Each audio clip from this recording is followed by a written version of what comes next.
Well, welcome to the practical demo portion of the course. Unfortunately, we can't do it live for obvious reasons, so a video is the next best thing.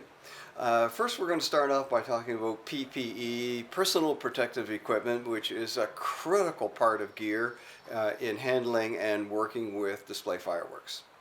Eye protection is extremely important. Safety glasses are an absolute requirement. Don't rely on the shield of your helmet if there is a shield. Always use a pair of safety glasses underneath any visor that's on your helmet. Now here's a couple of styles of helmet. This is a chainsaw helmet with a mesh visor, a typical fire helmet with a visor. With both of these, safety glasses will add a tremendous level of added protection. With the fire helmet, the face shield is rather shallow, and it's possible to get debris coming up underneath the shield.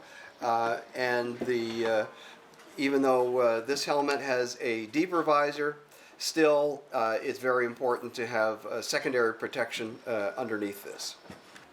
Hearing protection, again, very important.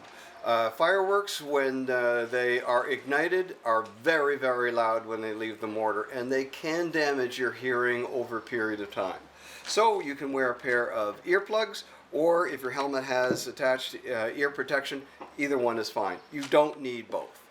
Hand protection, good pair of gloves, not the common synthetic fiber gloves, polyester or what have you. You want canvas and or leather, because when sparks land on those synthetic material gloves, they're going to melt right through it and bond to your skin. No synthetic clothing when you're doing a show, so I'm going to wear a pair of cotton coveralls, and that is good protection. If you have access to fire service bunker gear, that's like wearing a set of armor. That is really good as well. But do not shoot a show with exposed synthetic material, because it's going to melt and bond to your skin. Now we've arrived at the firing site. We get the fireworks out of the truck. We're going to open up the box, and we're going to check over the fireworks to make sure that there is no damage. It could have been damaged in shipping. It could have been damaged transporting from the factory to the port. It's important that we check the fireworks over before the show. Very important. So, these are the size shells that we have here today.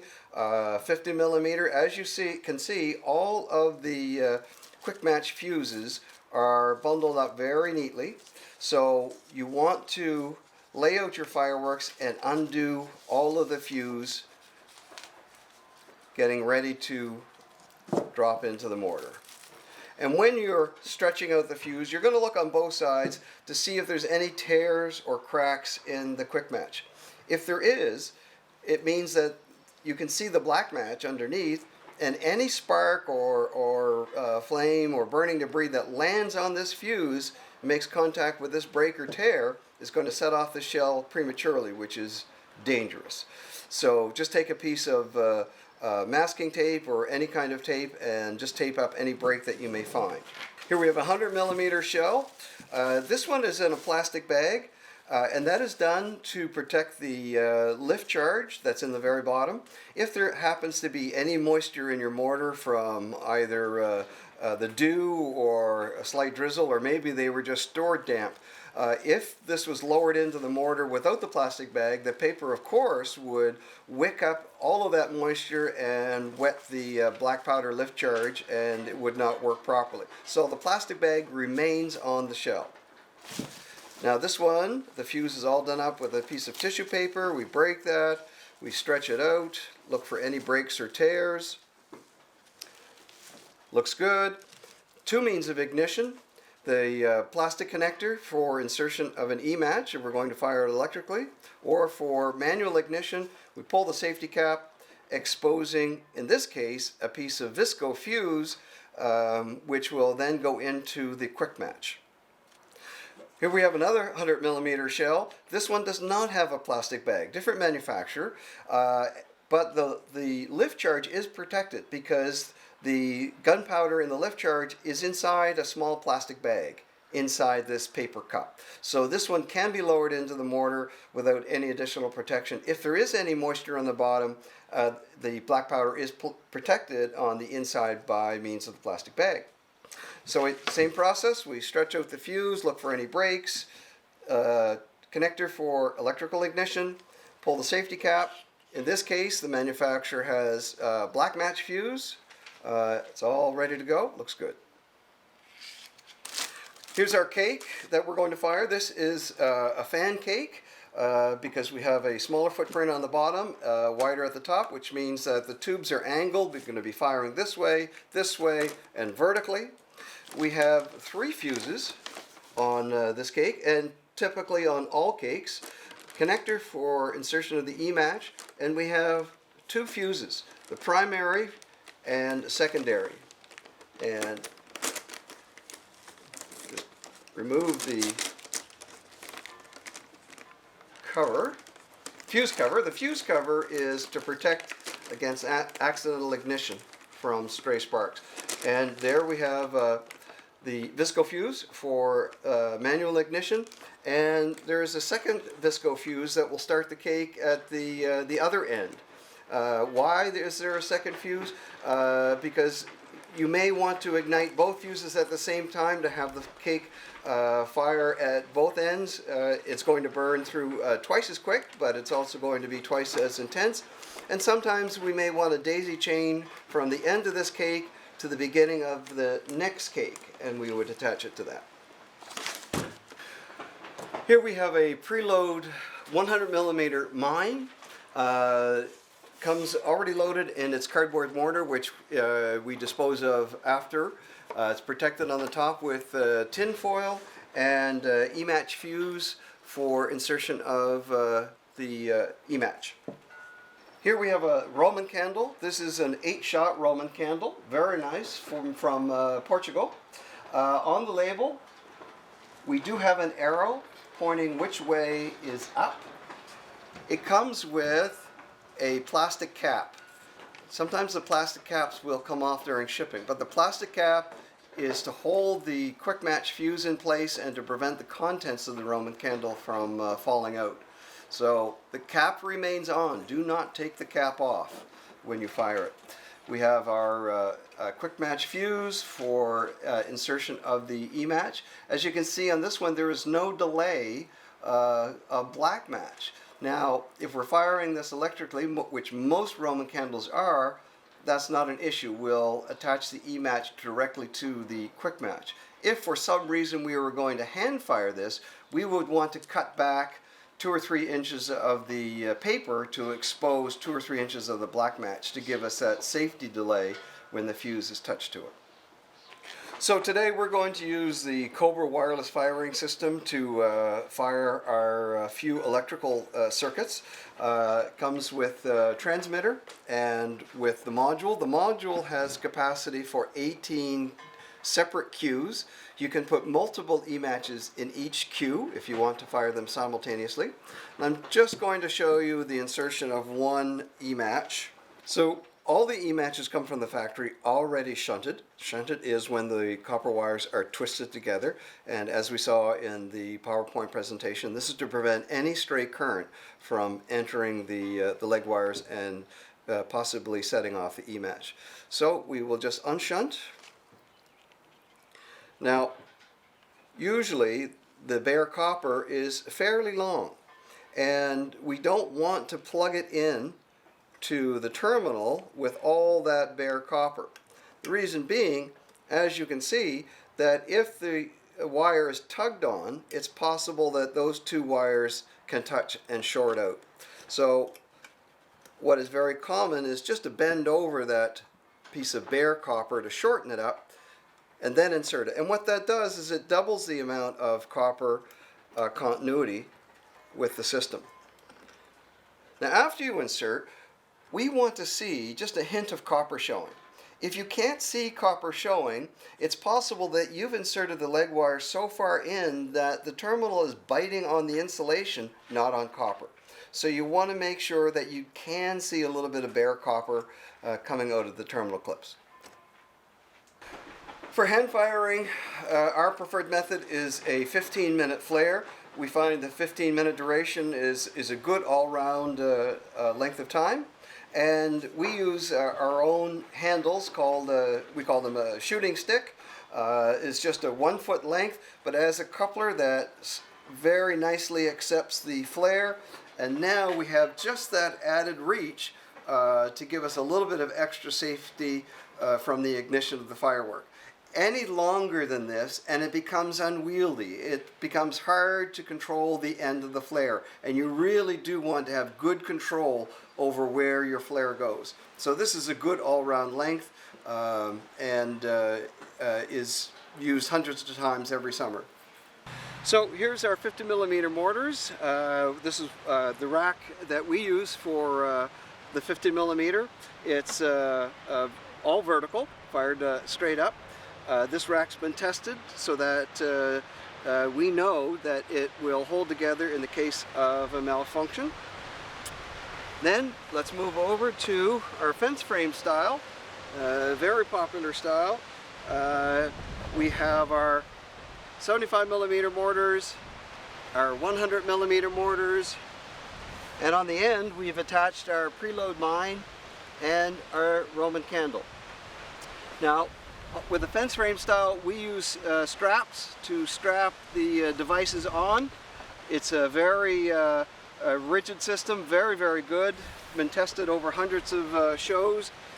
If we look at the base of the rack, the feet, we have a bracket for vertical firing, and we also have a 15-degree bracket. We can lift the whole rack up and drop it in here to angle the entire rack 15 degrees. And we have tested this rack, of course, as well, and it meets the standards very, very nicely. Usually we will strap on both sides of the fence frame. So it's not just on one side, we will alternate mortars on the opposite side as well. But for the demo, we're just firing on one side. And finally, our grand finale is our cake. Our fan cake. We've sandbagged on all four sides. As we saw, especially the fan cakes can be unstable as they fire from side to side, so we are sandbagging. We will fire this electrically. So we want to get in the habit of working with arms extended. It's more uncomfortable to do that for sure, and you have to keep reminding yourself. But distance is safety when it comes to fireworks and with explosives. Now, this is important, this loop. This loop makes sure that the shell remains upright. If it wasn't for that loop, this shell could dangle upside down, and it would be far too easy for someone to load the shell upside down. So if this loop is broken, make sure that you repair that or tape the quick match onto the shell so that your loader puts it in correctly. So we drop the shell in.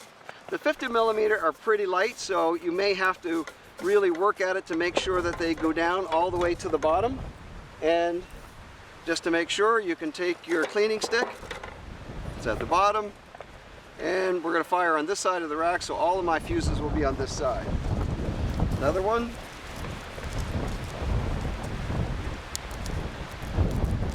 Now, normally, as I had said earlier, we would have had all of this done as far as straightening of the fuse and checking everything.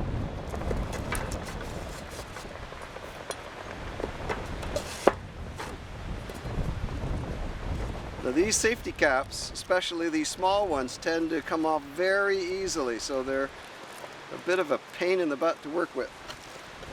The third one. There we go, there's our 3-inch. Onto our 4. Now, I forgot to mention, this is our cleaning stick. It's just a piece of conduit with a forked tongue on the end. You want to check all of your mortars to make sure that no debris remains behind from the previous show or the previous firing, because debris can build up and reduce the height that your shell will explode at. Also, if you're cleaning and reloading during the show, you want to clean out any debris because that can be smoldering at the bottom with a live spark. And it's not very much fun to load a shell down on top of a piece of burning debris. So cleaning is important.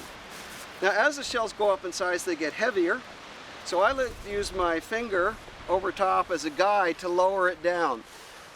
If you just do this and let the shell drag the fuse over the lip of the mortar, it can tear open this paper, exposing the black match. So don't do that. Just use your finger, let it go all the way to the bottom. There we go. Now we'll move into the 4-inch.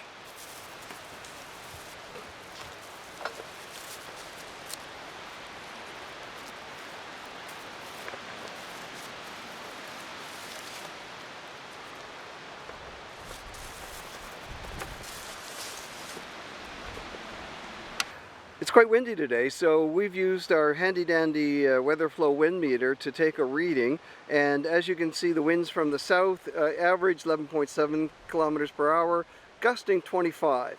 So it feels windy to us to do fireworks. Remember that the upper limit of a no fire is 45 per hour, and I can't imagine shooting in anything approaching that upper limit. Today is windy enough, but at least we've got a reading of it, and this is a good idea to do throughout the day as you're setting up, is take a measurement and keep a record of what the weather conditions are. So our cake we're going to fire electrically. We're going to use our plastic connector, which is really handy.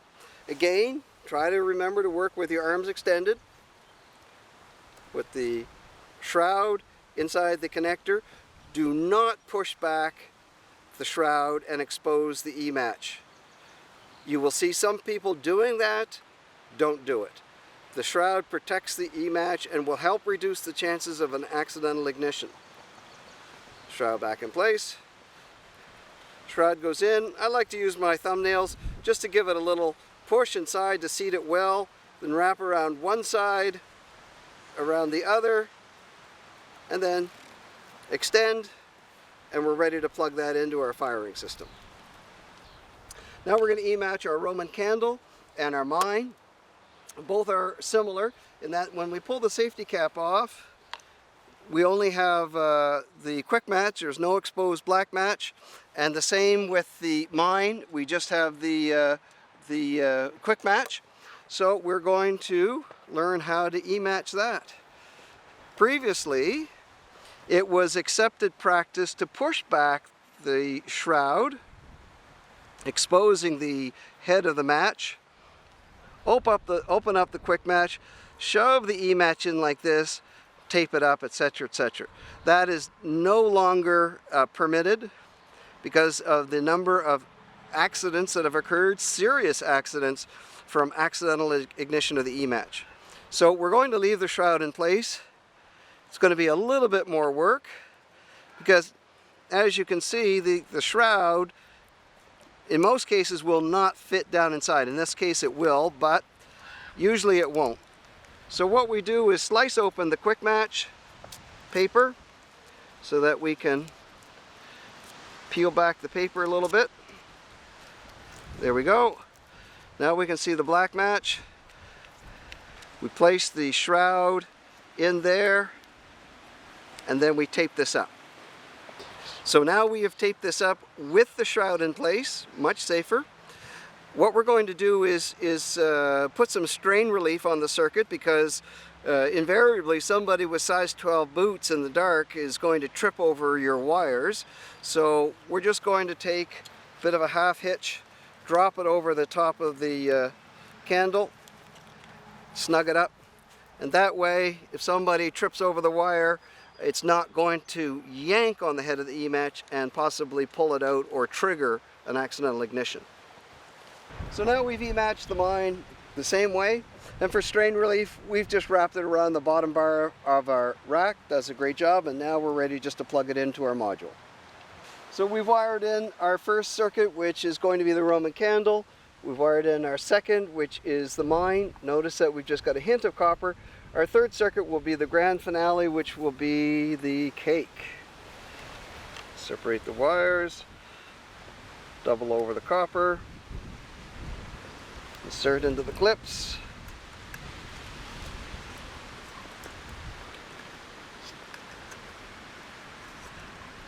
Now some shooters are very careful to have a very neat and tidy wiring setup. I have to admit, I'm not one of those. You'll find my show sites are a rat's nest of wire running everywhere, and I don't mind that at all. There we go. That's a little bit neater than normal. We're all set to go. Okay, now we're ready to spark up our flare and to fire off the demo. So the proper approach to the firing line is you're going to want to stay down low, bend over, pull the safety cap. Then extend your arm, lean away from it, keeping low, touch your fuse, the flare to the very end of the fuse, and you can do two things. You can crouch over and stay low until the shell has fired.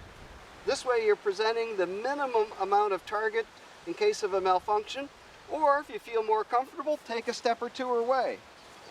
But what you don't do is you do not pull the safety cap and stand there and watch. Always turn away until you hear the shell leave. So I'm going to go down the firing line, fire all the shells by hand, then we'll fire our Roman candle, mine, and cake electrically.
Roman candle, fire!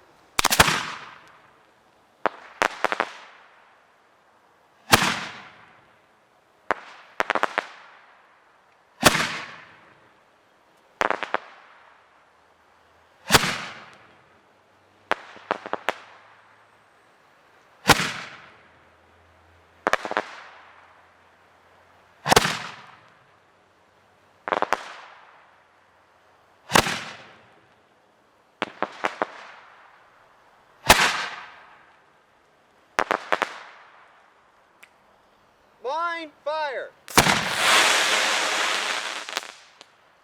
Cake, fire!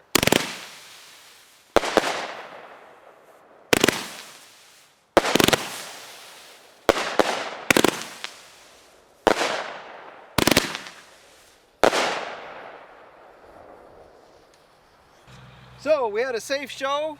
We're not going to dismantle the mortars for 30 minutes in case of a hang fire. In reality, we can do that now because we fired them one at a time. But in a real life situation at night and in the dark, it's very easy to miss one of the shells, whether they fired or not. So always, always wait 30 minutes before you take your show apart. Mine went just fine, a Roman candle. And here's the interior of the cake. Again, for 30 minutes, keep any body parts away from over the top of any of the devices. A cake, you can see if it's fired, each tube, by checking to see if they're dark. And with this, all of the tubes are black, which means that this cake has fired. You can see that there's a lot of smoke coming out of this, and I've cautioned you about this during the course, that it's important to wet these cakes down afterwards. Otherwise, you're going to have a dumpster fire or a truck fire a few hours after the show. These are notorious for that. And of course it didn't move, it was well sandbagged. So now we're going to clean up the debris. Always leave it cleaner than when you find it. And I guess the last that I will leave with you is there is no such thing as a stupid question. Always ask, ask, ask. Have a safe show.